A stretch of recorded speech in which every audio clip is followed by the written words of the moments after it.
Hello and welcome to episode 80 of the Dash Force Free Amigos podcast. I'm Mark Mason and I'm joined by my two fellow amigos, Joel Valenzuela. How are you doing today? Peace. I'm doing well. Come on, be honest. You're hyped up. You're full of energy. More or less. He was bouncing around like the Energizer Bunny before we started. So I know Just like with markets, every surge turns into a crash. And Brian, aka Mastermind, how are you? Good. Excellent. And one particular reason why Joel is excited for this podcast is because we're joined by Alex Werner, Dashpay developer. How's it going, Alex? Welcome back to the podcast. Yeah, long time no see. Hi, everyone. Excellent. So I'm sure everyone is super excited because the Dashcore group revealed some big news yesterday, and everyone's talking about chain locks, trying to look into the details. It sounds very exciting. It seems like this is just the beginning of what LLMQs can do. Long live it, master no quorums. It's very exciting times. Alex, my understanding is like this code had been done like a couple months ago, so you guys have just been sitting on this for a while. Is that correct? Not that much, but it came quickly with BLS. So with BLS coming in, there is a lot of good ideas that, basically solve some issue. You have one here with chain locks. So we're not sitting on there. We have that in our mind, or we sometimes discuss like, oh, it would be nice if we could do that this way. Oh, yeah, okay, let's do a deep on that. And then we focus on one particular aspect. Chainlock has been one of them. Just, I guess, also the current atmosphere in the Bitcoin Cash community helps that. And it's like, oh, but we have the solution to that, and it will bring so much ease for I don't know, like even for me as Dashpay developer, the fact that I can safely tell that at some point they won't have any reorg. It's basically for me, okay, so, at this height, everything below, I can trust it. I can be sure that we won't reorg that. It's really a good thing. A good thing to share. Yeah. Well, I know Brian is very keen to ask this, and I think a lot of the community that watched the summary quarterly call saw Bob's like kind of updated roadmap and just saw 0.14, but they were kind of a bit confused. So this actually explains what 0.14 was about, because a lot of people anticipated that it would be going from 0.14 to 1.0, but like the chain locks really is essentially 0.14. And as you mentioned, with Bitcoin Cash, all the drama that's going on now, that's why it was really like time of the essence to do it right now. Is that correct? Not so much. So there is a tendency to use versioning numbers as advertisement. You have that with video games or any kind of different, even with website before. Basically, we should, as developer, I'm basically against that. So what I see when I'm seeing a version number is, will I be compatible right away, or will I have some work to do? So if I see the first number changing, I can be sure, okay, something changed there. I will have to be really careful before being safe to say to my client that, yes, I'm good. You can use my software. I'm fully integrated up to this version. So I cannot say that a feature should or shouldn't be in a particular version. It seems to be more a marketing call or a strategic call. For me, version number shouldn't have anything to do about that. And we could use code name, such we did before. But yeah, code name should have maybe a defined scope. So in 13, we'll have to restart the master nodes, correct? I guess so.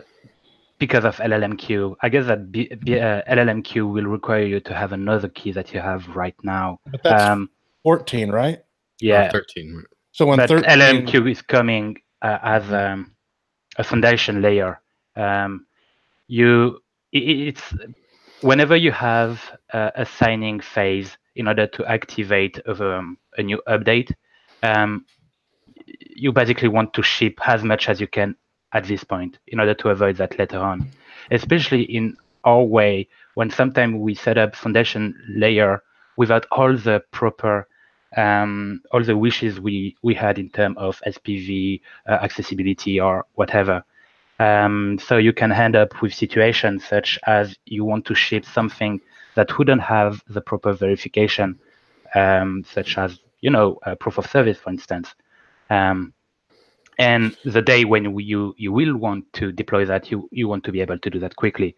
So you will try to segregate big change in once.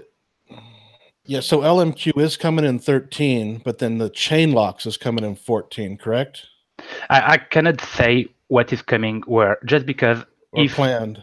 Planned, let's say planned, yeah. If any issue arises, like let's say, I don't know, chain locks has an effect that we didn't anticipate it, and so on testnet, we will stop thinking about shipping it now, and we'll work on it before. So yeah, whatever can happen, we can only plan for. Yeah, no, there was supposed to be a feature to where we didn't have to manually restart the master nodes every time. Is that coming in 13? Do you know? Or yeah, Sentinel. No, I actually don't know at all what is the subject with Sentinel and what we do. I know that we want to avoid having Sentinel, but for now it's still here. We still use it, but it's, yeah, as a goal, we want to remove Sentinel and have the proof of service handled directly through the master node. I'm not sure yet on how. Yeah. So let me, I guess, from my perspective, explain something about the versioning thing. Now, obviously, versioning, and when people say like, "Oh, when evolution? What is evolution? When's it coming out?" and people start to get hung up over dates and things like that. The reason that people do that is it's just like a basic thing of like how the market works. It's a product, and people pay for a product, and so in reality, when you're paying developers salary, even though when you're going like into reality, you're just giving them money to work on, and then they can just work, and then stuff gets finished as it's finished whenever it's actually ready. Might be in this version, might not be, might be in whatever. Who cares about versions? Might be at this timeline, might be at this timeline. If it's in this timeline, it might be terrible. If it's in this timeline, it might be better. Who knows? But what people are thinking of is just like when they buy a car. They're like, okay, I'm going to buy a car. It's going to cost this much. It's going to have these features. And okay, I want to buy that. And so when people are paying, for example, a developer team, they're thinking, oh, this much money, like the time frame is how long do we have to pay these guys for? As in, how much does it cost to get what, and when do I get it? And so people think, and there's that constant conflict. I wouldn't say conflict, but you have to sort of, a successful project has to balance those two, has to balance actually letting developers do the work that they need to do and release things as makes most sense, while at the same time still offering like packages that people get their head around and can pay for. Like, yeah, I want to buy that. Yeah, I'm going to pay them to do this. I'm going to get that then. Oh, Christmas comes early. We get, this here. And then people get all excited about that. And investors do that too, right? You might throw a whole bunch of money into a project thinking, oh, we'll get this product at this point, and that's going to increase the value of my investment. And so there's always that, like, you kind of need someone to go between the workers and like the developers and then the investors, and then just go between and try to like say, all right, can you do this, that? Oh, he wants that. Can you do this at that time? And then just kind of, oh, that's when I'm sleeping and noon and whatever. And then there is a thing in IT contractors. There is a thing that annoys most of the people, is that in this condition, when you are directly faced to the client, you actually have to deal with the client. The problem with dealing with a client is that the client doesn't know what he really wants. Like, let's say, let's ask the community, does the community want chain locks? But would it be wishing it for, or would it be seeing that it would be a nice to have, or a feature that we could even do?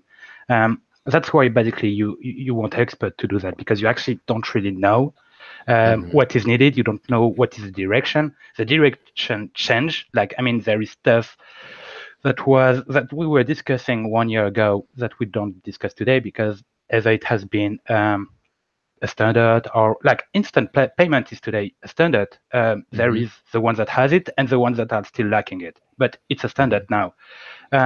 So basically that's why you get people to think this subject to you, or to at least be in the middle and trying to reflect what the guy is really saying, what the client really wants. He say Oh, he yeah. wanted trade, but maybe not. And Oh, as a developer, we have the opposite side, is that, okay, we gave you the car, you are expecting the car to have basic functionality, basic car. And what we do is that each iteration, we ship you some update directly into your car without you even knowing that your car gets updated. And we improve it again and again. And no one is actually expecting that, I don't know, this system is 50% time more performant.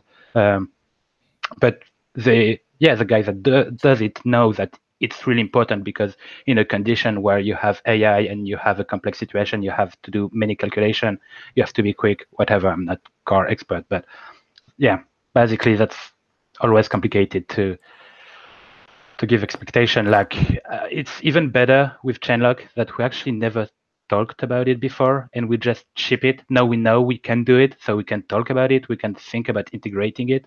What happened if we started to talk about it like 6 months ago, being like, yeah, but we could do something like instance lock. Then we have everyone being like, when Chainlock, when Chainlock. So the problem is Evan talked about evolution too early. No, it talked about the no. Because if it didn't, would Dash be Dash? Would the people be in the same vision? Would us Probably be not. there? So you have to get that, and especially at that time, because we were in the vision phase. Now we are in the professionalism phase, real work phase, integrating. You have to at least keep the same path up to the moment, like you can say, okay, we did it, and get back to the vision phase. Okay, guys, what do we want to dream of now? Yeah, that makes sense. Now, that kind of reminds me of collateralized mining, where people always kind of wanted the same outcome of making something that's secure against attacks.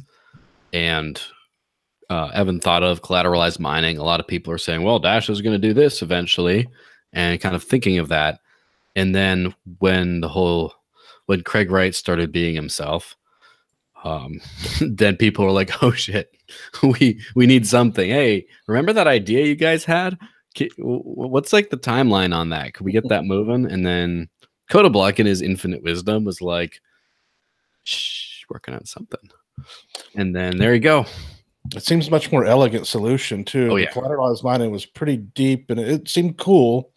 But yeah, is the instant send plan for 13 with the 4 inputs? It's going to be like the low fees and the automatic instant send. Yeah, is that 13? Yeah. As far as I'm concerned, I'm implementing as it is.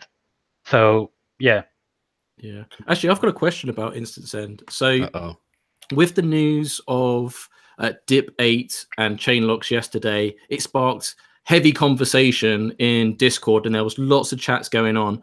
And I saw Strophy, shout out to Strophy, who part of the core team. He deals with the translators and the document side. Anyway, he made a comment in Discord that I saw, and I think some people overlooked it. So I'd just like to rephrase this and see if you can just address this for us. So he said, with regard to chain locks, with a few changes to how instant send currently checks things, it will soon be possible to securely chain send instant send transactions with 0 block confirmations if the first transaction in the chain is mined in a block with a chain lock.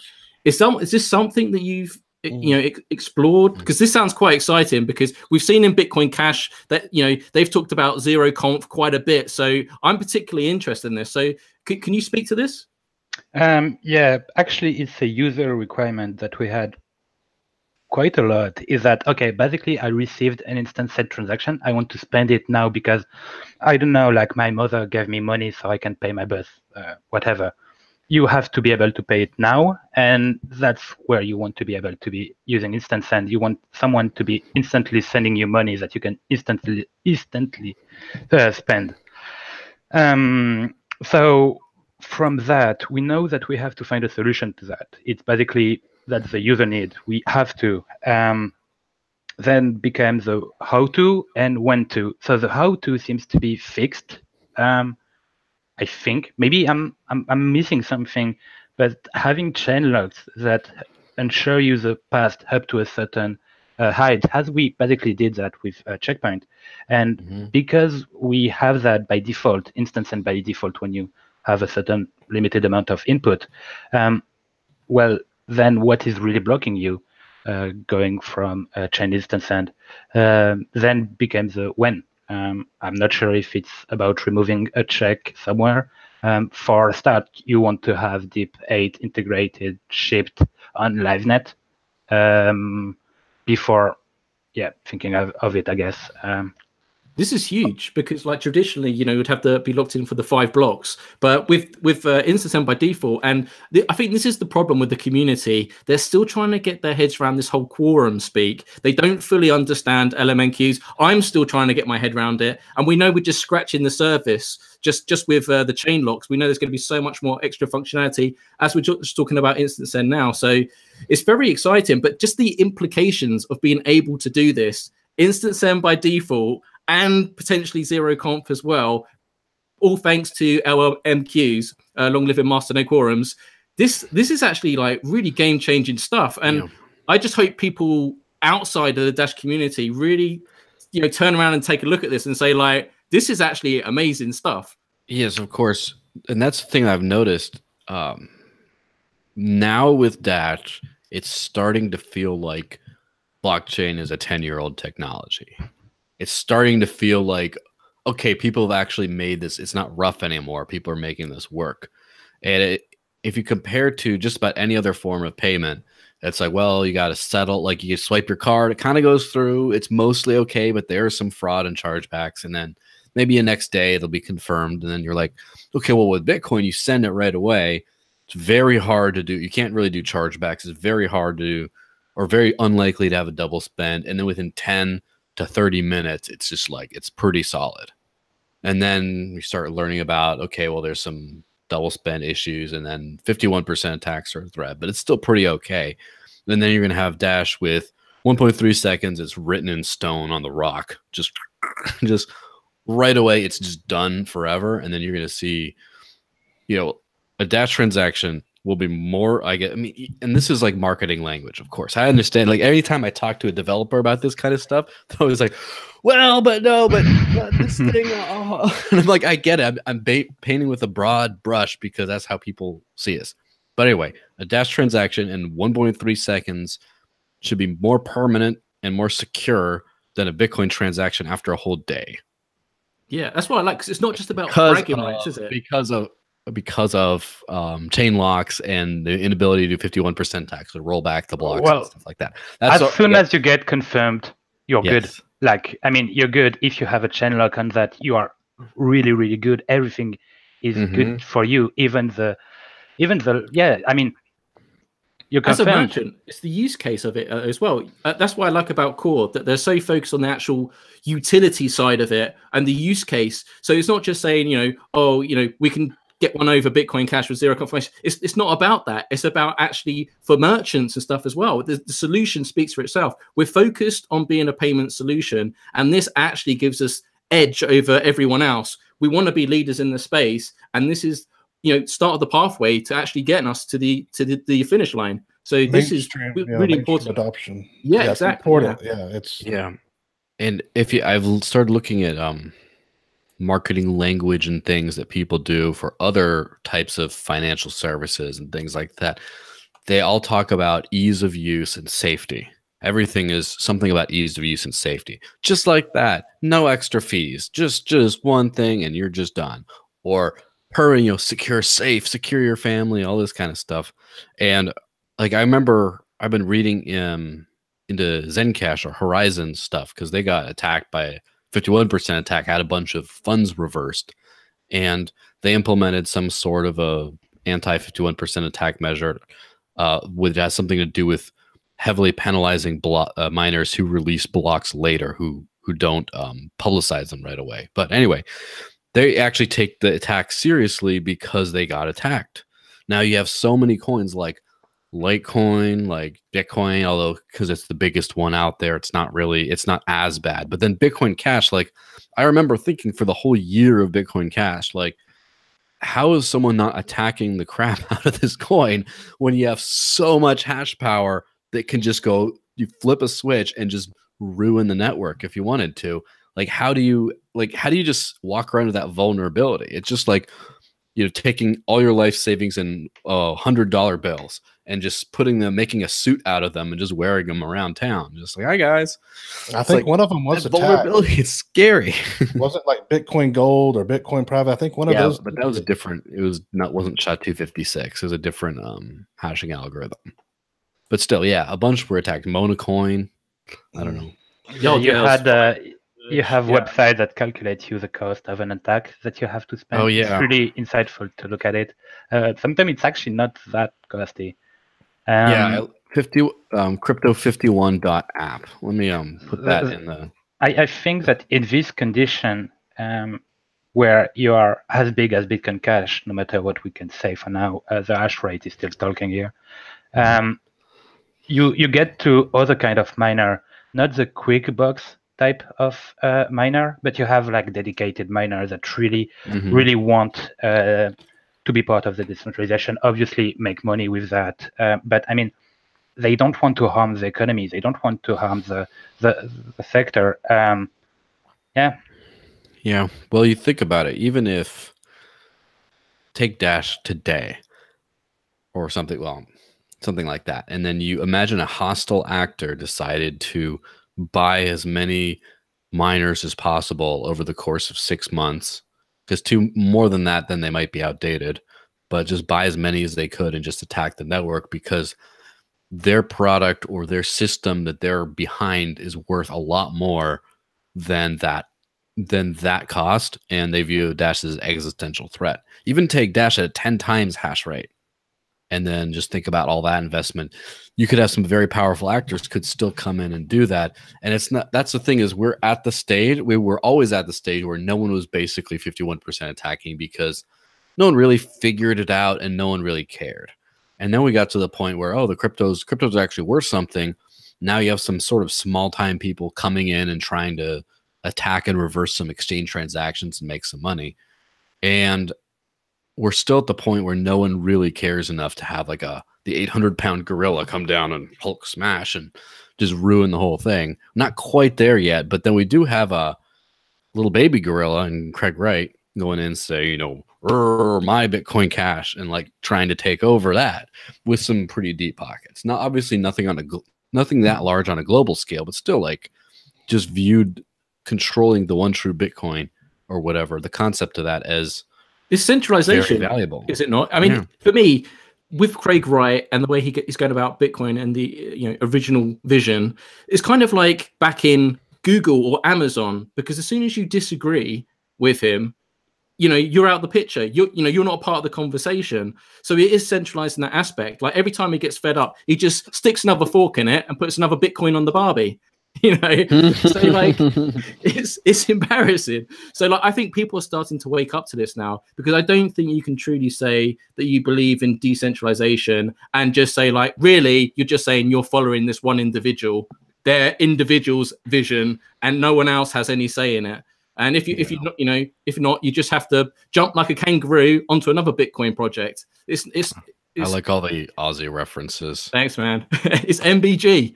No bloody good. Anyway, Alex, it would be a shame to have you on the podcast and not talk about Dashpay, because everyone wants to know what is going on, and you're the right man to ask.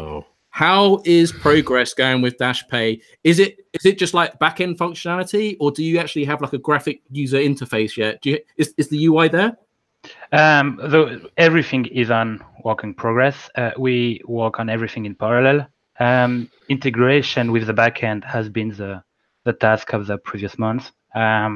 Now we don't have all the scene yet. So for instance, there is still some caching we have on the onboardings. So this is a task that we have basically stopped in order to focus on the payment phase. And, we will get that back again. So I guess that there is a lot of iterations that we will do again. So at least first having all the main screens, iterate on that in order to have what really we want for the user, and that iterating for instance, I guess the setting screens can wait way longer than the contact list, for instance. And after, like, what is really done, I mean, we are on maybe a year plus of different proto test. You remember Joshua that was working on that already sometimes ago. So we basically have all that as a foundation layer. We have Chris that does amazing job at finding a better way, basically, that we had before to articulate everything based on that. So it's really about we chop off a little bit, then another guy with big muscle really cut down the tree, then another guy find a way to, I don't know, remove the foundation of the tree, and another guy came, plant the seed, and yeah, we all together try to make some better tree from that. Are you happy with progress though? Because me and Brian keep talking about how's this Dashpay username's going to work, and we kind of like none the wiser from the quarterly call, because it seems like there's still ongoing discussions behind in core with different ideas. So it seems like there's not which isn't a bad thing. It's good to have discussions, right? That's, we don't want to stick with one thing. We want things to be debated. I'm guessing that's still the case though, right? There's still like competing ideas. There is always discussion on some aspect. Sometimes it's handled by developers that get that back to strategic, saying like, "Hey guys, we have this thing. We are not sure how we want to deal with." Sometimes it can be the opposite, like strategy being like, "Okay guys, onboarding, we should have this way to do it. How can we integrate that into Dashpay?" Sometimes there is even like more philosophical thought, like, should Dashpay be the point of access in the Dash community? Like, there is constant discussion. The thing is, during that discussion, you still want to get going. You want to continue working on that. So sometimes you take decision on which you know that later on you will have to get back again at that and maybe tweak that hub. That's totally normal, and this is part of what an MVP is. A MVP is like minimal viable product. You want it to work, and all the little quirks will be fixed because we will have the user coming in and tell us what they have to say, which today is not. It's always complicated. Like, if we would show something to the user now, he wouldn't understand, just because that's not, as a developer, as a designer, we can see the product even in any of its phase. This is not necessarily true for a user, and right now we don't really want to have like, the setting screens, it's only like buttons piled, there is no design. Yeah, because we're not working on that. Please, like, let's first release that and then get with the user the feedback, and then get to a version that would be iteratively better. But basically the goal of Dashpay is to have MVP get better time after time and release after release.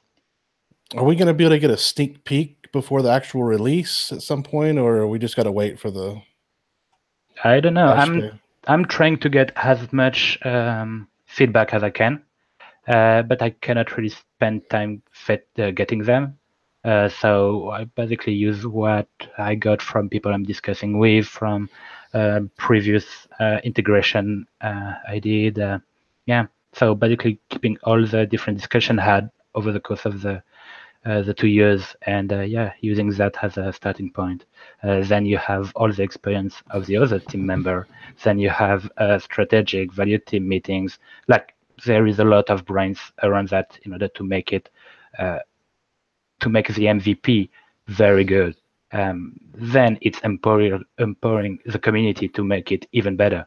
But yeah. So is the Dashpay app going to come out after 0.14? Because from the quarterly summary call, Bob made it very clear there's different tracks of development, and they made, they're not all interconnected, right? So the Dashpay app is kind of independent on its own. The foundation relies on some instrumental dips being activated, but we could potentially see the Dashpay app launched between 0.13 and 14. It's not likely, it's not concrete, but there's potential there, correct? So let's say I want to release now. What is missing? What is really missing? First, we miss some very valuable screens in the UI. We need some logic in the UI too, and we need some logic in the backend. But all that can be solved in a timely fashion. But really, the problem, I guess, would be with the fact that nothing is really open source yet. I mean, we do have a lot open source, but sometimes it's not known. Sometimes it's really not. Like, I mean, the Wallet library is not open source. I know it's even a problem for some people in the community. So Dashpay will be rely on this library. This library is basically a library that allow you to deal with the primitive aspect of what you want to do in Dash, which is a wallet, and then you want to integrate DApp on that. That's basically what that does. And you want to have that open at least for a community review. That's the least minimum things. But even despite that, I want people to actually be able to test it, try it, play with it, attack it, etc. So this is not a 1 week job. So you have to take that into account. So my priority is getting that open source. I'm concerned about ease of use, and I'm guessing that's why you're probably quite passionate about the Dashpay usernames, because you put blood, sweat, and tears into this Dashpay app. So I'm guessing whatever part of the side that you're on with the Dashpay usernames, that's going to directly impact the ease of use of what you've been working on. So I imagine you're very passionate about that. Now, for now, I really guess. Again, I need other eyes to look at it, but we have consensus in DCG about that. So again, more eyes. But right now we have everything in order to allow future dApps developer to be able to quickly start going. We have everything for developers that would love to do another wallet that Dashpay to do it. Like registering a blockchain user is only one method to call for developer. Like, it's one line, and most of everything is one lining. There is still improvement to be made, but basically that's the spirit. So from developer perspective, I'm feeling pretty good, and discussing with them, I feel that they are excited with feature because they actually would love to implement that themselves. So providing that will be a big benefit. In terms of user, well, if we are aiming to be the best wallet out there, the question is that does the best good enough? I mean, that's only the user that will be able in the end to judge. We just aggregate all the information, all the different use case, all the different best experience we had in using a wallet. Sometimes it's from our partners, like we all know the Exodus wallet. We all know, like, I could list them, and it's bringing all that experience into a new one, making it better. But yeah, only the user can really judge to say, like, if yes or no it's good. To be honest, when you say Exodus, because like people think about customization. So you telling me I could have like a Stay Dashy skin? Yeah, Exodus, it's really me. It's because Exodus was early one of the best UI out there. So that was the team that really stunned me. I always had very good communication with them. So really, Exodus was basically the first example I always give. Yeah. And they're still kind of unique in their own right, to be fair, as a third-party wallet in terms of the user experience and adding coins and just everything. They just got. I mean, I'm not endorsing them by any means. I do have an Exodus wallet, but anyway, in the Discord channel before we came on, you mentioned something to me that you was working on, and I was a bit embarrassed because I didn't actually know what it was. So you mentioned that you've been working on UTXO, and I googled it, and it stands for Unspent Output Transactions. Can you just explain, like, what you meant when you say you've been working on this? Explain to the folks at home. Yeah, it's part of. Okay, this one is not really philosophic. It's really technical, privacy-oriented issue. So as you know, privacy is a thing we could not focus totally forever for the MVP. It's supposed to be post-MVP, but there is some aspect that really tickled a little bit. One of them is that, okay, if we have a contact relationship, I can pay you with no issue, and it will be private because I will create a new public address for you that only you can have. Like, there is a way to deal with that. But let's say you want to pay to Joel, and I don't have, and we don't have any contact relationship with him. We still want to pay to the username, right? So you want some kind of tipping address. Let's say that I'm starting to. So I have a meta information, which is Joel has this public address as a tipping address, and then you start to send him some money, and then he want to pay someone else or a big product, and he will need a lot of his different inputs. So he will mix together. Obviously its tipping address and its current inputs, make basically clearing up the privacy there. Obviously there is a solution, and it is when private send on mobile. But yeah, there is discussion around that. There is thing you want to be careful. Same thing. If you change the rule in a sense that, okay, if you have 4 inputs, you will be automatically an instance and transaction, but if you have 5, you won't. That means that you actually want to change the way you aggregate that. Let's say that most of the time you have a logic of using as much small inputs in order to clear them up because the fee are low currently. Then maybe now you want to avoid that. Obviously, the user doesn't do anything. The Qt wallet allow you to have specific input control, but for a user on Dashpay, he doesn't even should know heard the term of UTXO or inputs and spend output. Like, don't talk of him about that. So how do we do to take the best decision for the user? What do we really want? Do we care about the fee? Do we care about the instantaneity of the transaction? Do we care about So don't try to get as much privacy in the MVP is still a concern. I'm just thinking about the contacts list because Ryan, more often than not, always talks about a Venmo-like experience. So I'm thinking of a contacts list, and I've got Joel, I've got Brian, but I'm actually like picturing their like faces, like they've got their profiles and stuff. Is it going to be like that, or is it going to be a bit more basic? I'm just going to have like at Joel, at Brian. Well, or is it going to have like a is Joel going to be able to upload a really dank photo for his profile image? Yeah, basically what he's trying to ask is just how dashy are we going to be able to stay? we have tried to find what was the best solution to store a profile picture. So I guess that answers partly your question. It's actually not. There is a lot of complication in storing a picture, because what if you end up doing that in Drive and you want to remove it at some point? But that's the spirit. Like, basically, we are not going to be your usual wallet at all. The only thing that is similar, and even that, it's like we do that so much better. There is some good wallet, so maybe I'm not talking about this one in particular, but across what you already have used, we are clearly something you can really use that is intuitive and easy. Well, we've got some questions in the live chat. Brian, do you want to take your pick? Which one takes your fancy? I'm not looking. I don't know. Go ahead. You're not looking. We've got quite a few. Okay, I'll start for one, and then Joel can kick it because there's lots coming in. So, first one off the bat. Will I be able to transfer my username to a different private master key? So transfer of property. Yes. Because maybe.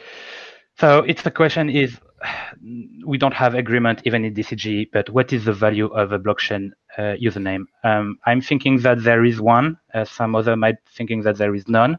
In case there is one, I want it to be transferable. It can be for a legacy purpose. Like, let's say I'm registering, you're registering your last name, and you want to, legate that at your desk. Whatever you want to be able to be to transfer that. So yes, right away should.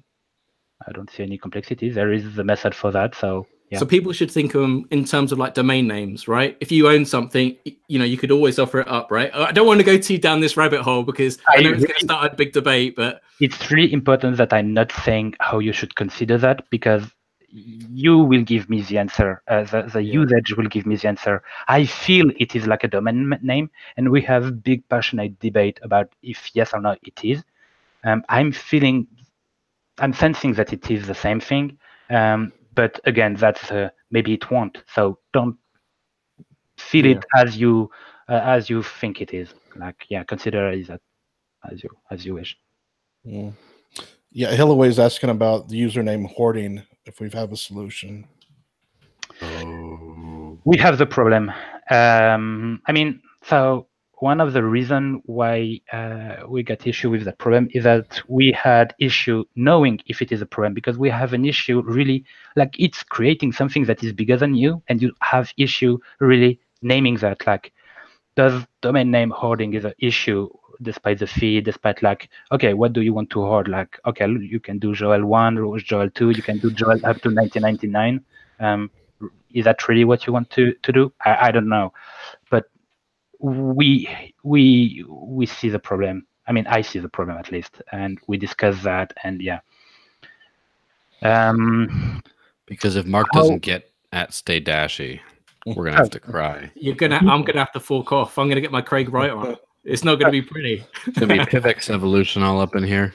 I can see it. I can see DJ Crypto in the chat. I know he's going to try and pounce on @StayDashy, and then he's going to try and ransom it to me. And it's the transfer of property. It's what the blockchain was created for, right? But I guess the bigger debate is it's the initial distribution of names, right? If Dash is going to go to the moon eventually, it's like the internet starting over again, and that's why from my personal feeling, I think of it like domain names, because this is going to be your identity at the end of the day for payments, right? So you just don't think about it on an individual basis. Think about companies, McDonald's, whatever, right? This is going to get really big. So that's why it's not a simple thing to answer. It needs careful consideration. There is a thing with that, is that we are practically using internet for like a very long time. But if you are looking when the term typo squatting really came, you will see that it's probably like, I don't know, 2007, 2008, something around this time,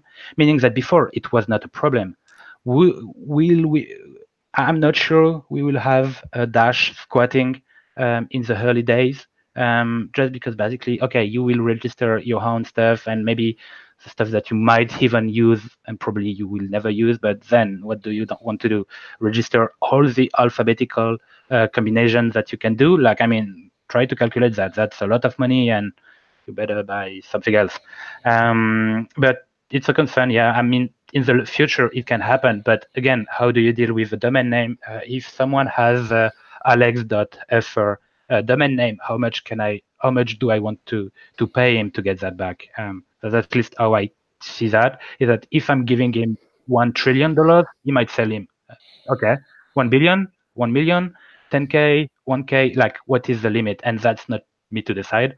And if it's on a sustainable level, like, I mean, the market should regulate itself. There's going to be premium names though, right? I can see Brian's going to get that at Brian69 or something crazy. You actually create it. I mean, you will create by your usage of this username the premium on the username. I mean, if tomorrow you became the, I don't know, the world leader, ruler, dictator, whatever, then your username has more value than it has today. So it's really about what you do yourself, and it's the identity associated with your username that really changed, not the username itself. I agree. I don't think people are going to go crazy with like silly names, aliases, because essentially this is going to be their bank account. So I would be Mark Mason, because like if this is the future and this is going to be credited to me, I want to make sure that I get Mark Mason more so than Stay Dashy, because this is going to be my bank account. Jerky Mark Masons out there, get after it. I mean, as far as like, there is one thing, is that initially, and you still have that with Iceland, but initially people just talk with them by their first name, right? Then we became so many that we added the last name that distinguish you. But now we are again so many. Are you sure that the first name and your last name will be forever the only way to? Yeah, especially if you have boring naming customs and you just don't like. I'm pretty sure I have not found a single other person on the planet who has the exact same first and last name as I do, with no middle name pronounced the way it is. There's probably one. There has to be statistically out in the multiverse. There's got to be plenty, but yeah. But what about Vietnam, where half the population might have Nguyen as the last name? Yeah, or what about Iceland, where there's legal limitations on what you can name your kid, and then you just have to characters. By the way, that's why in Mexican culture, everyone goes by their full name is first, middle, last, mother's maiden name, because every single 80% of the women are Maria, and 60% of the men are Jose, and so it's like the combination of it's almost like seed words. None of the seed words are unique, but it's the combinations, the order.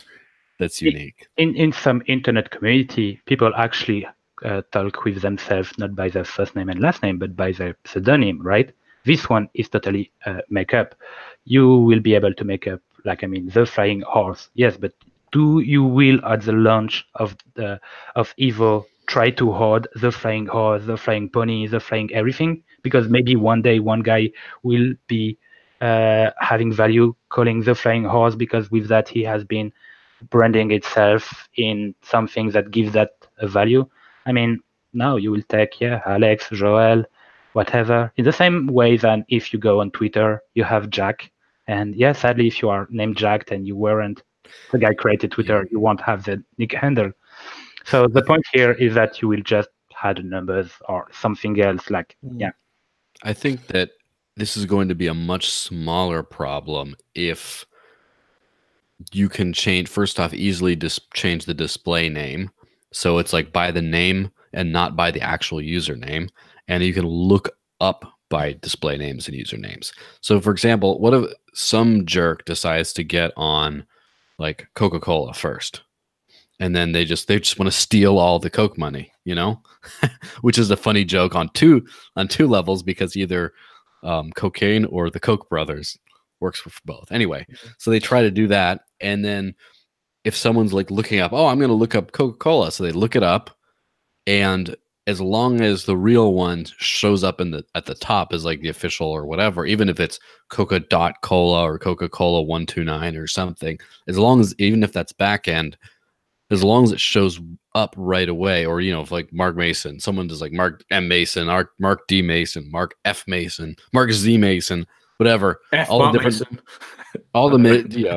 different ones, as long as when someone looks him up and he can kind of shift to the top, then I don't think people will value the actual username that much. It'll just be hey, what's your actual username? Oh, it's Mark Mason 69.5.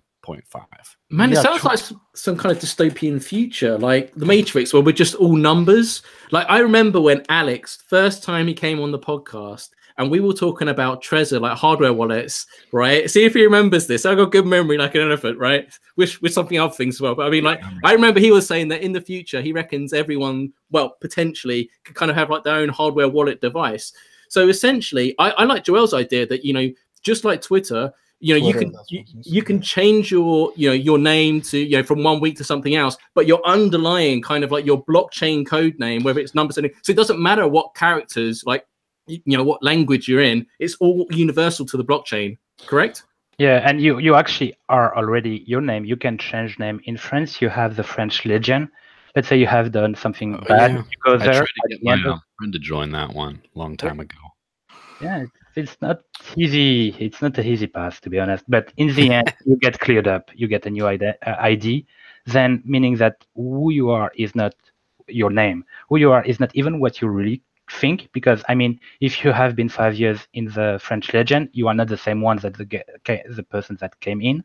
So the only thing really that is immutable is kind of your DNA. And even I'm actually not 100% sure it never evolved in your whole life, but basically that's immutable. That's something like a hash of something, right?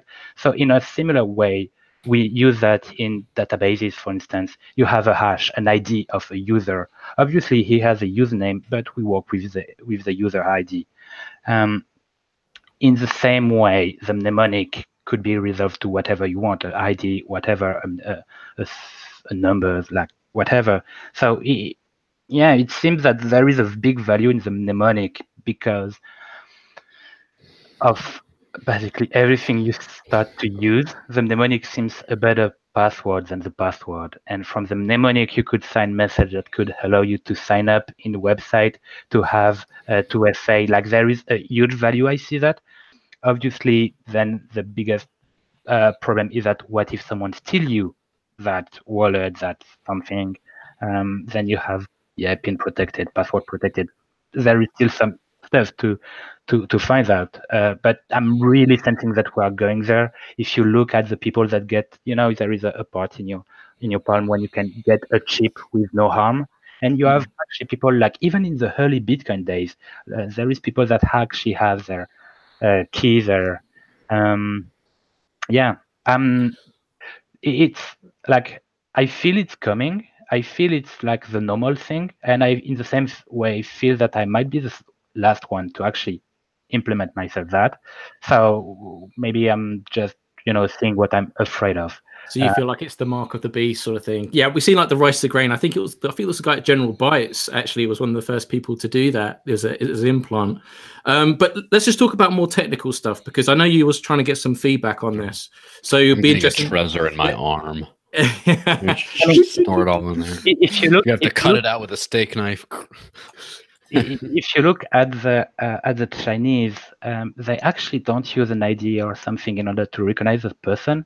They recognize him by the movement of his body and his behavior. That was an Mission Impossible movie. Yeah. Biometrics. Yeah, I don't know. And the measurements, I don't know, because that seems to what happen if you get a big accident, your face is different, and I don't know. I'm just. This is what I don't like. Do you remember? Also, what happens that basically means that Chuck Williams is about to lose all his money.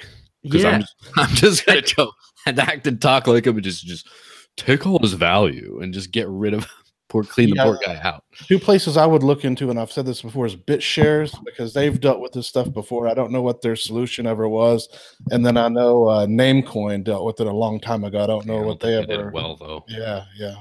Right. Well, we've been focusing on the aesthetics too much, I feel. Let's get to the nitty-gritty underneath. So let's talk about the funding of actually the blockchain usernames on the blockchain, and potentially users that don't have any funds that are new to it. How is the onboarding going to work in the app?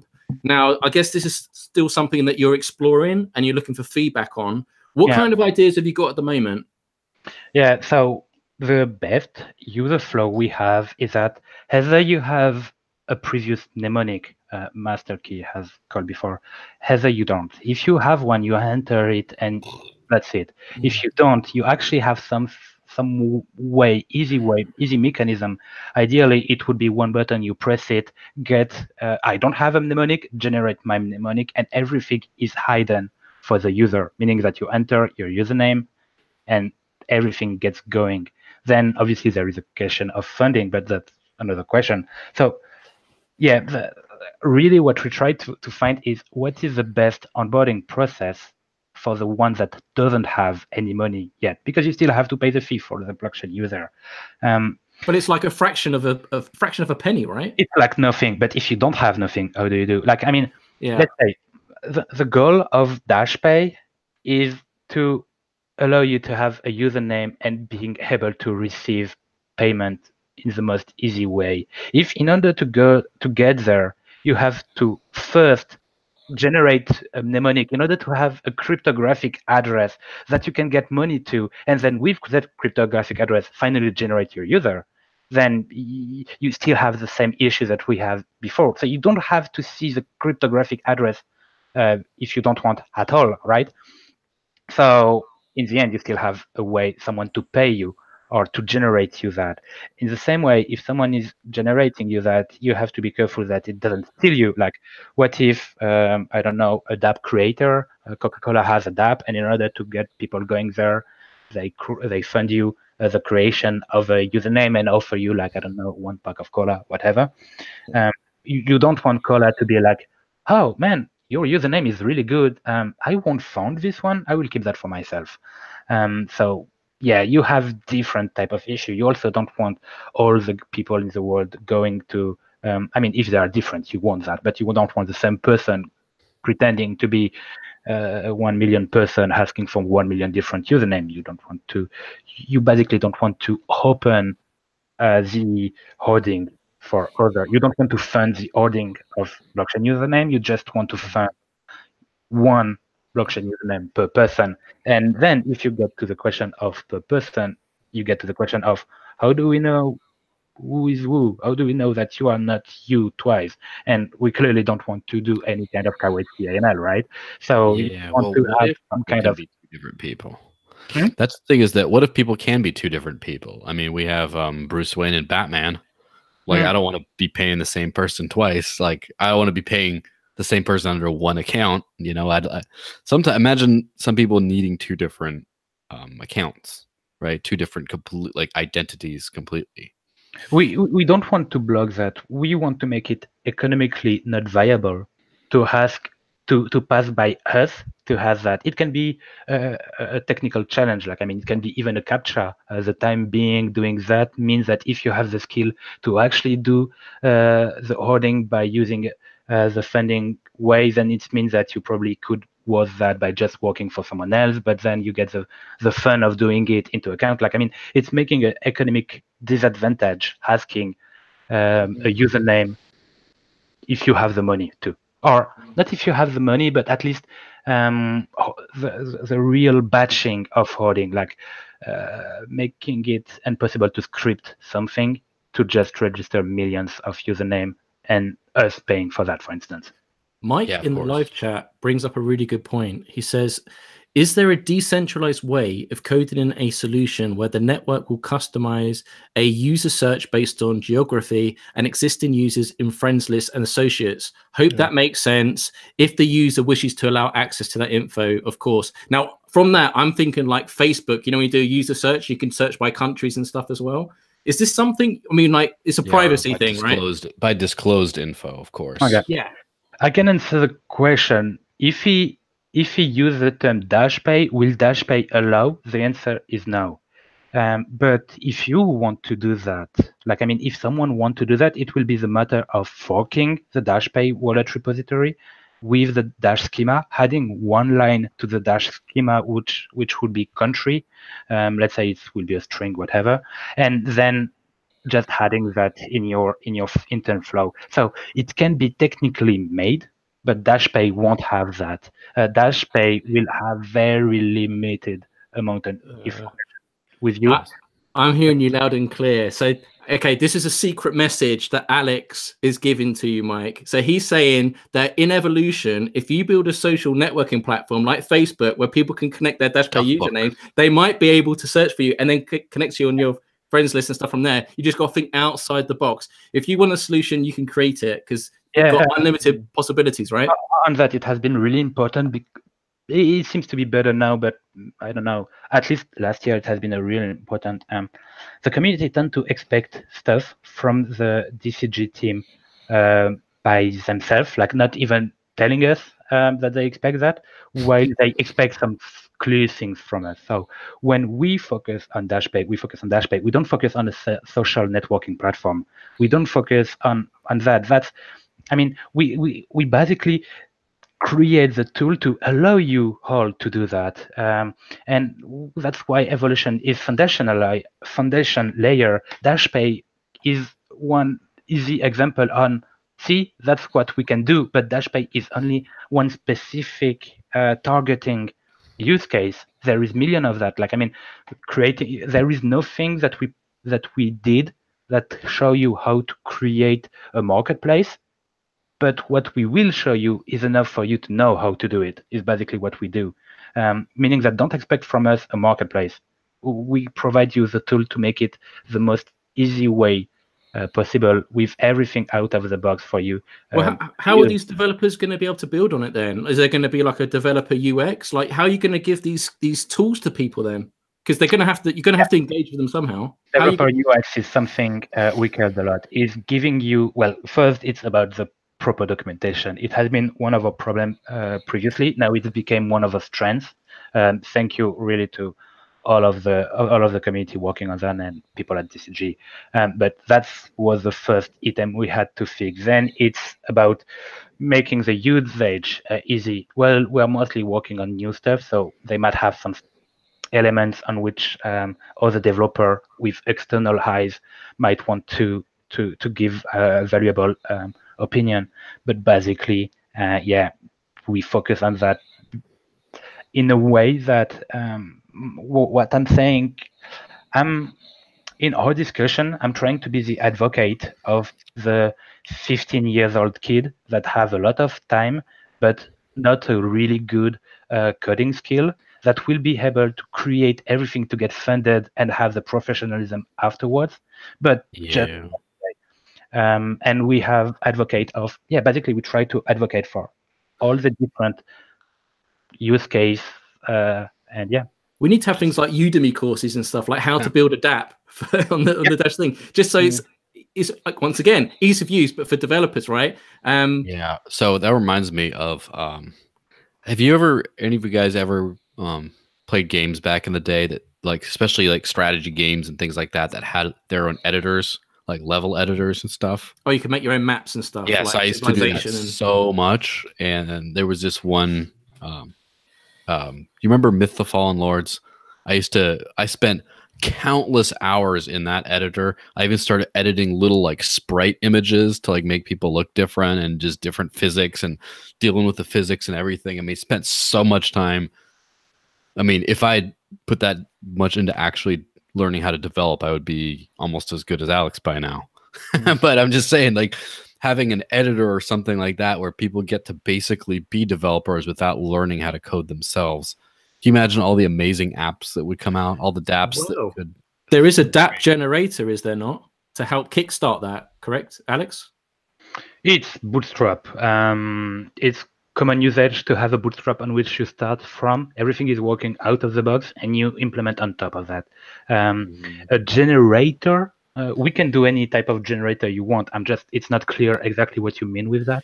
On the first Evolution demo video, there was a presentation by Joshua, and he kind of mentioned there was a DApp generator. But then again, I know this was in the early stages, and I'm guessing you would have progressed. Are you throwing him under the bus now? Yeah, maybe a little bit. But maybe that'd be better targeted, because I know you're laser focused on Dashpay right now. So, but like this is really exciting, and this is why it's kind of like how iPhone changed the mobile phone industry by offering like an app store. I can't wait for someone to make an eBay for Dashpay usernames, Facebook social media, a freelancing thing, all built on top, but it's easy, like plug and play, because you just plug into it and you've got that infrastructure there. So it's going to be so accessible. If it's almost like if you can dream to build it, it's possible. I mean, if you wanted to do a YouTube, as long as you could get the infrastructure and the data center, to store all the stuff, but like plug it into the network, decentralize, and utilize the username accounts, you can do anything. And people don't understand how amazing that is in itself, just from a login perspective, but also from a money perspective. Imagine if you're a big shopping store that just sells like different brands of clothes and stuff. You don't have to wait for people to put in their bank details, everything else, because it's already on the blockchain, right? So it's like plug and play. So we really need to hit this home and wake up developers, because it's the apps really that I think is going to really help get that mass adoption. Yeah, I think so too. That's basically what we're aiming to. Even the ability to, like, having the ability to rely on previous work in order to make a new, better work seems to be, it's still the same thing. It's like you fork something to make something better. I would love that to happen even inside the dApps. Or I would love you to be able to kind of how we deal with packaging in software dependency, like having to be able to bring multiple dApps together and make another dApps from that. So obviously some part are us talking about things the future. Right now, obviously, you want to be able to make a dApps. There is some stuff that are not totally clear, like how do you make money as a developer of a dApps.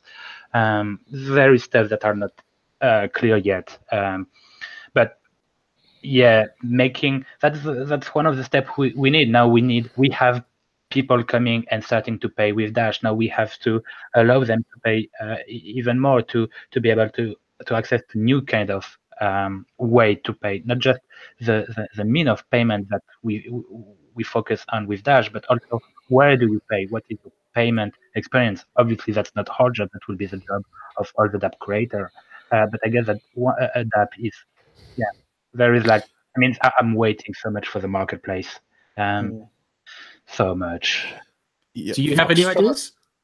Yeah. I mean, if you are one guy that are really serious in wanting to implement a marketplace, contact me. I will give you all the different elements I've thought about that. Like, I mean, if you are someone serious having the fund to work on that, so either you can work on that for 6 months with no pay yourself, or you can fund a development team, and you basically just want to look up for, like, hey, would I be able to do this or that, or just want to give me feedback or whatever? Yeah, my Twitter, my email, whatever you want on Discord, and give me everything. I will be able to help you as much as I can, obviously. But yeah, I won't be doing that myself. Is that the question? There is one thing I'm looking up, and it's exchange of message. So there is one thing in the privacy. Okay, there is way to improve the privacy that maybe we can ship in MVP. I cannot decide on that, so nothing has been decided. That's me trying to, give my 1 point on that. And before all you trolls start saying Core promised this. Yeah. Obviously, no, it's not I mean, I'm Alex Werner. I'm not. DCG. That's what I'm saying. Just so everyone's clear, because I know how people are. They hear what they want to hear when they want to hear it. Yeah. And so there is that thing on which I'm thinking of that could even later on by one guy forking from that, or even creating another DApp and using that from there, allow communication, ciphered decentralized communication. There is always where does a message get exchanged? We would love have a protocol to exchange packet between a blockchain user. We are not there yet, so we talked about that long time ago already. But yeah, there is this thing I'm really looking up, because it's actually, if you end up fixing cryptographic complexity with crypto in general, then why couldn't you fix the same problem that we have already with PGP messaging exchange? And you already do in a way with all the Signal and other type of app. But yeah, what if Signal would be client-based, using DAPI and a blockchain user to sign a message? And I don't know. That's a subject that interests me. Shouldn't it be the first priority, though, to find a way to share the dApps first? Joel could make the best dApp in the world, but if no one knows how to access it or even implement it, do you know what I mean? I mean, I don't say it doesn't have to be the Google Play Store, with reviews and comments. It would be amazing if it was, but I'm guessing it's going to be a modular process like the Dashpay app, right, in itself. In order to get to the marketplace, again, we are talking here about the vision part. We are not there yet. Like, I mean, it would be good to it's good to actually have the community. What do they think about that? Because I feel that it has been a long time we didn't discuss that part explicitly. But it won't be like Dashpay won't have a market a la Google. But yeah. Hey, Foxtrot was asking about the two-factor authentication, and I know Ryan had talked about various solutions in the past. Is there anything new on that front? No, still, nothing new on that point. I may even have less knowledge at some on this particular point. It's not the, to be honest, it's not on the menu du jour right now. It's like we are not being tweaking up things in the end, but it's still something I put more towards the end. I'm not sure if we included that in the MVP actually for Dashpay. But yeah, I'm even thinking that it might be one of the different tasks we do just after MVP while we aggregate because we still need to work while we aggregate comments from the community, right? I mean, we probably will have some issue and pull request to deal with. Man, it's so great to talk to you, Alex, man. It's been really, really insightful, informative. Joel, have you got any burning questions that you're dying to ask Alex? Oh, yeah, I got one. When Evo? When coin Evo is here. You already start to see Evo, I guess. I mean, I'm seeing Evo. Have been in the when Evo, or shit, when are we delivering Evo? But now we are delivering Evo, or Codablock is delivering Evo, to be honest, because we are still open source for Dashpay. But I'm working, so Dashpay wallet is working on Dashpay, meaning I'm making payments on Dashpay. Obviously, there is some interactivity that is still missing, like the improvement that you have in the hand of in the middle hand of software development. But it's already integrated as Evo. Like, I mean, it's a wallet that doesn't need to think the whole chain, that doesn't need all the complexity to be developed as would done a bread wallet or something else. It's just using Dashpay in order to fetch the different UTXO. It's validated by using all the Dashpay nodes. Like, I mean, you are already it's already the world of Evo in a sense. It's not having your node on your own computer. It's having a network on which, as a developer, you have a convenient way to work on. The RPC was a first way towards that. Dashpay is the second year, and then we have to keep going, improving that. But I don't know where the person asking is, but I'm already in Evo. Yeah.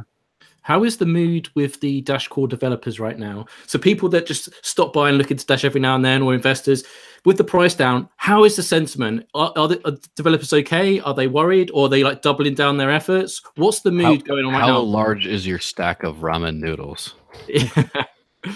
So this question, I've made a big stack recently, but it's just because my country is going through a particular time. And we had actually, like, you can go on my Twitter, you have the picture of my shop. There is not, like, it's going better now, but there is some disruption on a fresh product. Yeah, so you need to move to Venezuela where there's more food. Yeah. No, I'm, just piling up as a safety measure. I need to be able to be walking without, making 10K miles finding food somewhere else.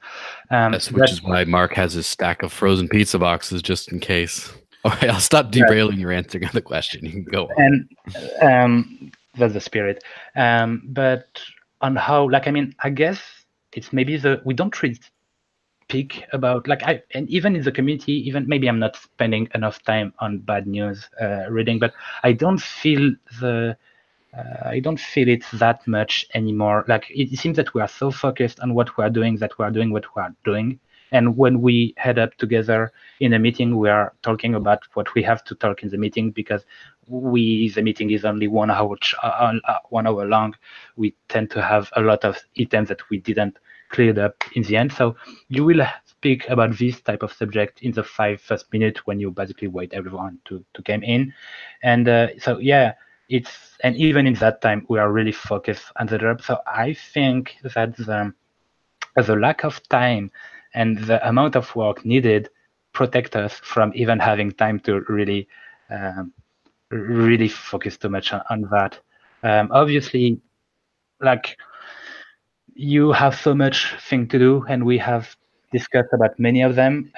We would love to have help, right? And having time like that is really drastic cut in any further plan on that. So basically, we're working on the resources we have now, and yeah, that's probably one of the biggest issue, I guess, and probably just the time for Yeah, it would be unfair to ask you about money and budget. That's more for Glenn, CFO territory. It's just more about reassuring the community. I mean, from what you're saying is that you're completely focused and dedicated to doing your job, and there isn't, there isn't fear that people are going to lose their jobs within core. We know from the financials and summary call, you've got a little bit of money that you can fall back on for a little bit if need be, and also Glenn has given forward guidance in terms of treasury asked. I think was it like 70%? I think, or was it 60%? I don't know. Perhaps someone can correct me in the chat or something like that. But like Core have already outlined that they're only prepared to take a certain amount of the treasury allowance per month. I think it's more that, you know, we're going to probably get some doomsday articles or some opportunists in the media that just like to spread FUD about Dash, like, oh, you know, is this the end? But like, Dash has something really, really valuable, and we have to be really precious and careful about that. It's about the people that are in Dash, in DCG, but even at Dash. Like, I mean, I've been talking with so much of the. But that's another subject. The thing is, let's just take the previous year, the ICO crazy year. We had, at this point, there is a point when price for paying a software developer are indecent. Previous year was that. I'm not even sure I will. Well, yeah. So despite that, the team is still here. It's because whatever one scammy guy can offer you to do the scammy project, we are not interested in that. So there is something else that get us together in Dash and not in one of the million other type of project. And it's the same way with the community. So basically we have a community, we have developers, we have all type of DAO that are focused in some kind of an intangible thing, like a vision, a spirit, whatever. It's not enough for whatever 90% drop or 90. Like what I'm seeing with that is that 95% drop was not enough to break Dash. So yeah, it can drop again from here. At this point, I don't really care anymore. And yeah, we are still here. So that means that saying this isn't just a job for you. You believe in this. You believe you're changing the world. Like you want to see this through. It's like you've got a mission objective and you want to see it through to the end. Yeah, it's like Japanese has a term for that. It's when you we end up being developers.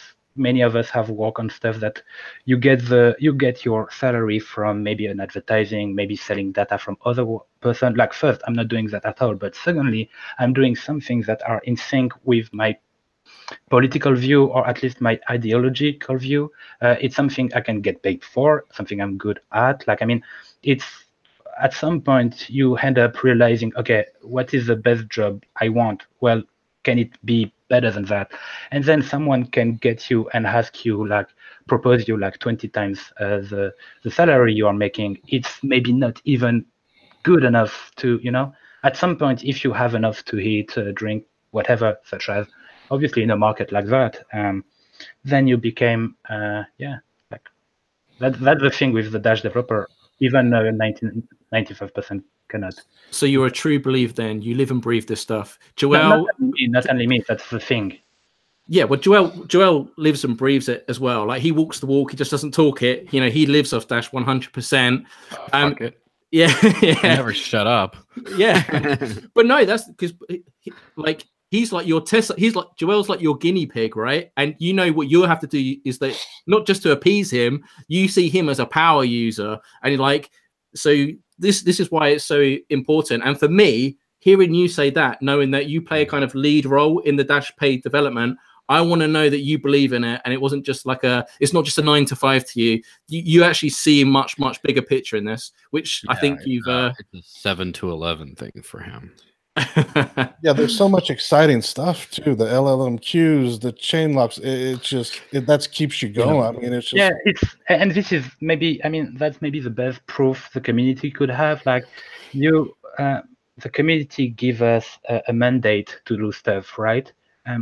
When we are going outside of that mandate, increasing the benefit when we see it, chain locks. I didn't saw a mandate from the community to do chain locks, and we still improve it. Why? Because we are the first user, the first believer, as much as the whole community, in that we are the community. I mean, me as a developer, I am also the community, as much as someone that we never heard in this podcast. That's really the thing. It's we got paid because we were smarter than all the other cryptocurrency project. We find a way to make Dash sustainable in the future, and that's why we get paid. But before that, even like I started as a volunteer, as many in Dash. It's really about Dash, right? So you see it as a movement more so than a project? Maybe. I mean, it's a movement trying to bring something to the one that doesn't have the liberty in the like in Venezuela, or people that are removed from bank account. Like, I mean, or people that are trying to live off of Bitcoin, the poor souls. I mean, in France, you get your bank account removed if you are working with crypto. Not all the bank account. It depends. It seems to be arbitrary, but a lot of people just got removed from the bank. Like, you have 30 days to get out of there. If you didn't remove the fund, we keep them. I mean, that's for who we are trying to fight. Like, I mean, we are trying to make a way that, despite the size of the world, you can be at any point and still being able to bring what allow you to live and to be able to exchange something across something you would love to. People, yeah, it's like, I mean, it's easier to. It's easier said than done. Actually, I got to give credit where it's due. The first time I met Alex in person was at the London conference, Dash conference, in September 2017.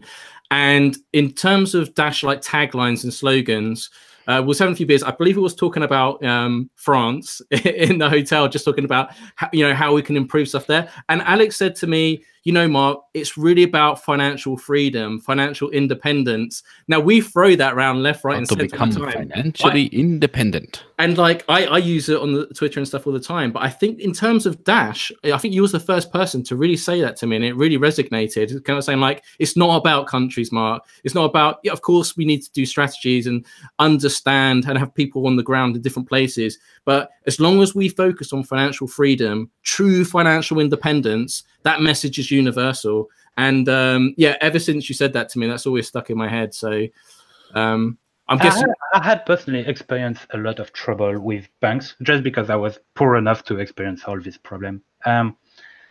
It's like, I mean, it's something to have a solution to that. Like, I mean, many people that are well done doesn't really understand the problem. Even in France, we have the problem, but I heard some people telling that, yeah, in civilized country, we don't have the problem. Yes, we do. You just don't see it because you are rich enough to not see. You like, I mean, there is some, maybe it's only in France, but in France, if you get below zero, which can happen, then you get a 50 euro commission to say, yes, you can go below zero, which means that you are instantly at below 60. Then, like, I mean, you just get 1 euro below zero, right? And you boom, 50 euro to pay. It's commission. Yeah. That's a great point. I never thought about that before. Yeah, that's a great point about, because we don't see that, but yeah, the more you think about that, yeah, even in America, there is people who could totally benefit from that. That can't get bank accounts and stuff. Yeah. So the thing about like, I won't spend too much time on the unbanked and banky stuff because we're coming up to the close here. But yeah, we got to wrap it up. It's so hard to get a bank account for some people. Just if you lose a permanent address right then all of a sudden, oh, too bad. Or you have some issue where like you had a rough time in your life and couldn't pay, and then all of a sudden you don't have it, or you don't have proper documentation or whatever. And so you have to use all these kind of third-party like money services.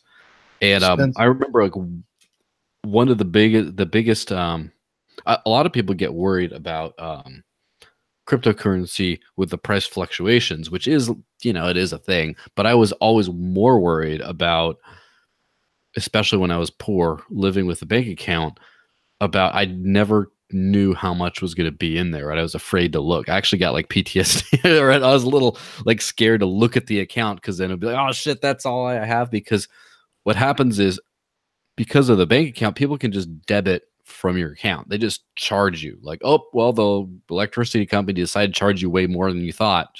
They just take it out.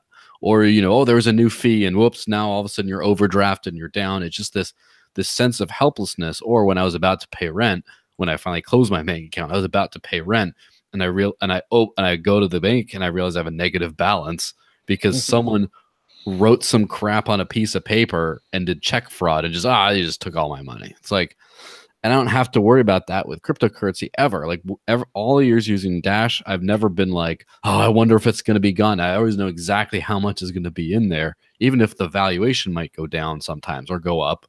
I mean, sometimes I'm with Dash, I'm pleasantly surprised sometimes. Like I get a Dash back from something, or someone paid something extra. Sometimes I have more than I thought, but I never have less. And that it's my power. My funds are my power is very strong. Whereas with everyone else, you got the bank account and you're at their mercy. And that's something that we really could do to switch around in the world. We have well, like again, civilized country, right? We have one case that really happened to more than just one person. We just don't see it because we avoid talking about it. But it's basically the triptych is like you don't have a permanent resident, so you cannot have a bank. Because you cannot have a bank, you cannot have a job. Because you cannot have a job, you cannot have a home. You end up living in a car. Dash basically fixed one of the solution. Sadly, it's hard to be paid in Dash right away. But again, we are looking for fixing that in the future, right? So that's one thing. And the other thing is that sometimes in France, what happened is that you have to pay a lot of you have to pay taxes, all kind of different one, and sometimes the system is just making mistakes, like computer mistakes, whatever. You end up paying a lot more than what you should. And if you are not agree with that, sometimes you would say, no, I won't pay. I don't own you that. Fix your shit in your hand, which can take up to 1 year. The problem is that quickly it will increase, and at some point they will directly take that on your account. Taxes, government, like a lot of person have the right to take that directly onto your account. So basically here you are in a situation where you say, no, I will just not pay that until you fix your shit. Tell me how exactly much I need you to pay, and remove all the time whatever that you had on top of that. I'm just paying the raw basis. And then by having the mean to do that, like suddenly you really can do that. By doing that, you will stop paying first and then discuss later, which in the end remove a little bit of power from them. Not all the power, just the power to bully you, basically. That's what really is empowerment in the day-to-day. And I'm not talking about our Venezuelan friend here. I'm talking in a civilized country. I'm just talking about French because that's the only one I know for sure. But I know I assume I'm not in the only country doing that. And that's only covering the rich country. Then if you go to the one that doesn't have the chance to live there, then it's some of the worst get price gougers are gyms, because you go get motivated. I'm going to pay $20 a month to go work out, and then after that month, they take it forever, and you just so hard to get them to stop stealing your money. And just being able to have that, well, I have to pay you, or just that whole thing when people sends you an invoice, someone sends you an invoice, and you're just like, I didn't agree to any of this. Well, blah, blah, blah, blah, you got to pay it. At least you have to have an argument there. You can just always say, no, I'm not paying. And you can get blacklisted. They can sue you or do legal action. But that's a big hurdle to get over. Usually they just let you go away. But if they just say, I haven't taken your money, and it's just what's going on.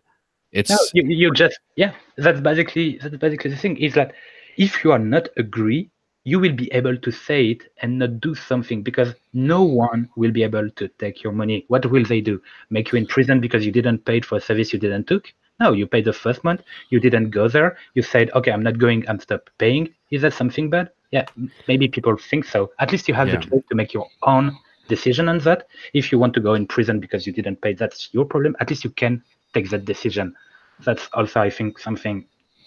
Yeah, that happens with all kinds of companies, especially semi-monopolistic companies like internet service providers and things like that. They just add a whole bunch of bills on top. Oh yeah, you just owe this. And then sometimes, and they all do, like phone companies, they'll send you a bill, and they take your money, and then you just have to call them and be like, hey, why are you charging all this? What's that? Well, that's the overage for this, and that's that. And eventually you figure out that most of those charges they just sort of made up, and then you have to tell them to take it off. But if they have to just send you a thing and then hope you pay it, then they're not going to try to pull so many fast ones like that.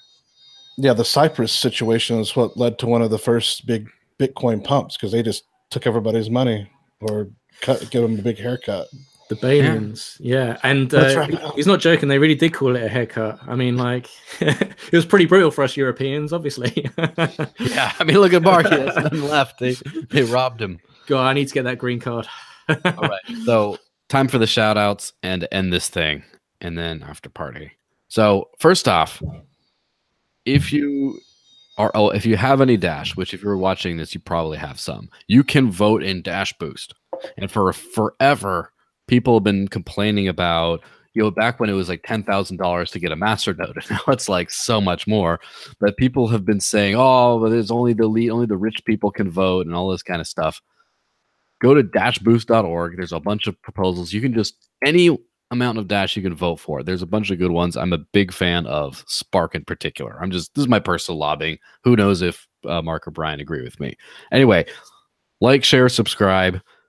We're on iTunes, Stitcher, all kinds of stuff. When Mark goes and ruins his weekend by doing the repost of this, he's going to include all the links to the audio only version. So if you don't like seeing Alex's charming smiley face because you're a hateful person, then you can go do that instead of just watching the YouTube links.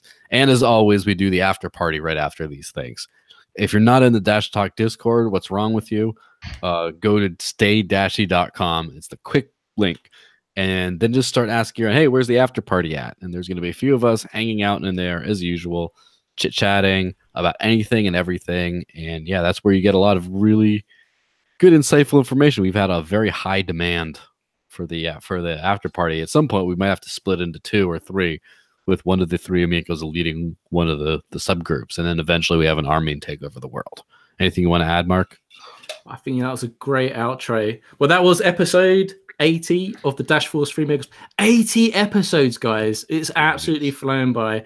Wow.